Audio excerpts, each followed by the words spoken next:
हम तो कह रहे हैं कि मरते दम तक ये तीनों काले कानून दिल्ली में ना लागू हुए या ना लागू होने देंगे। आपने क्यों सहमति दे डाली? कांग्रेस क्यों, कैप्टन अमरिंदर क्यों समिति का हिस्सा बन दिए? क्यों मोदी सरकार ने अपने मैनिफेस्टो में इसे लिख दिया और ये काले कानून लागू करने पे आतुर है? आज भाजपा और कांग्रेस एक ही कटघरे में खड़े हैं और अरविंद केजरीवाल पर हमला कर रहे हैं। मैं इनसे पूछना चाहता हूं कि क्यों आप लोग ये काले कानून लागू करना चाहते हो? और आज एक ऐसी स्थिति बनाई है कि मोदी जी के जो मित्रों हैं, मित्रों को सुबह अपॉइंटमेंट मांगे, शाम को समय मिल जाता है प्रधानमंत्री से मिलने का। बेचारा देश का किसान सर्दी के समय, आपने दोनों पार्टियों में हमला बोला है। पहले गौरव भाटिया, गौरव भाटिया रिस्पॉन्ड टू राघव चड्ढा जी। आज स्थिति ये है कि भाजपा ने कहा कि 9 जेल बनाई जाएं दिल्ली में ताकि किसानों को हम भर्ती करें।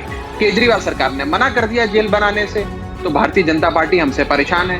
कांग्रेस पार्टी की तो हम वैसे ही बखिया उधेड़े रखे हैं, जो बता रखे हैं कि कांग्रेस पार्टी वो पार्टी है जिसने खुद एक हाई पावर्ड कमेटी में, कैप्टन अमरिंदर जिस कमेटी के सदस्य थे, उस कमेटी में कहा था कि ये 3 काले कानून बनने चाहिए और लागू होने चाहिए। अपने मैनिफेस्टो में भी कहा था, भाजपा ने भी कहा। ये दोनों पार्टियां मिलकर ये तीनों काले कानून लगाना चाहती हैं।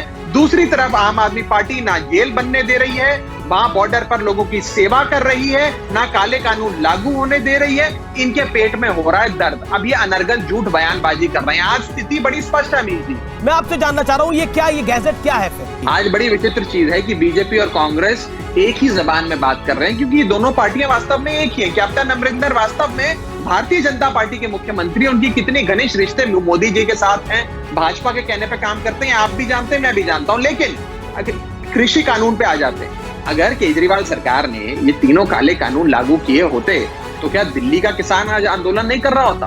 क्या दिल्ली की किसानों के जत्थे आज केजरीवाल साहब के घर के बाहर नहीं बैठे होते?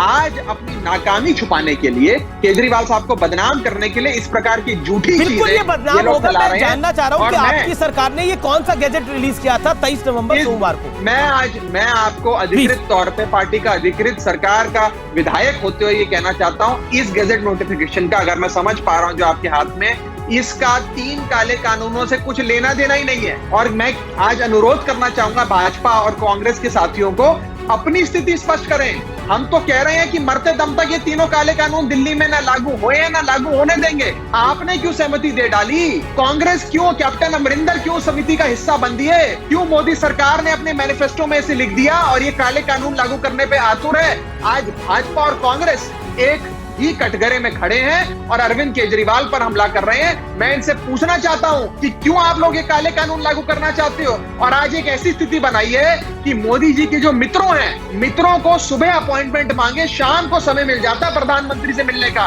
बेचारा देश का किसान सर्दी के समय, आपने दोनों पार्टियों में हमला बोला है। पहले गौरव भाटिया, गौरव भाटिया रिस्पॉन्ड टू राघव चड्ढा जी। दूसरी विषय मैं आपको ये बता देता हूँ, हमारी पार्टी के बारे में आपका न्यूज 18 का नेटवर्क वहां पर भी बहुत अच्छा है, आपके काफी बड़े पत्रकार वहां पर हैं, उनसे पूछ लीजिए कि जून 2020 जब ये काला कानून लागू किया गया, तब से लेकर आज तक यदि कोई एक पार्टी है जो लगातार इसके खिलाफ आवाज उठा रही है तो आम आदमी पार्टी। हमने हर हल्के में, हर पिंड में, हर गांव में जाकर आंदोलन करा। और आपको एक बात बता दूं, हमारे चुने हुए विधायक आम आदमी पार्टी के पंजाब में जो मुख्य विपक्ष की भूमिका निभाते हैं, उन्होंने कई रातें अपने विधानसभा के अंदर जमीन पर सो के बिताई, क्योंकि कैप्टन अमरिंदर मोदी का साथ दे रहे थे, क्योंकि कैप्टन अमरिंदर भारतीय जनता पार्टी की कठपुतली बनकर काम कर रहे हैं। ये बड़ा आरोप है आपका। गौरव वल्लभ की बात मुझे जाने दीजिए। गौरव वल्लभ को एक सेकंड पर मैंने विजय सुल्ताना का एक रिएक्शन ले लीजिए 25 मिनट से जी। आज मैं भारतीय जनता पार्टी को चुनौती देता हूं, यदि आपको देश के किसान की इतनी परवाह है, अपने कानून में एक लाइन डाल दीजिए जो एग्जिस्टिंग कानून है। ये बात गौरव वल्लभ ने भी बोली, ये बात गौरव वल्लभ ने भी बोली और गौरव भाटिया ने इसका तार्किक जवाब भी दिया। अगर खरीद नहीं होगी तो वो गैर कानूनी माना जाएगा। ठीक है विजय सुल्ताना, क्योंकि इनको अमीर उद्योगपतियों को फायदा पहुंचाना है, गरीब आदमी को फायदा नहीं पहुंचाना है।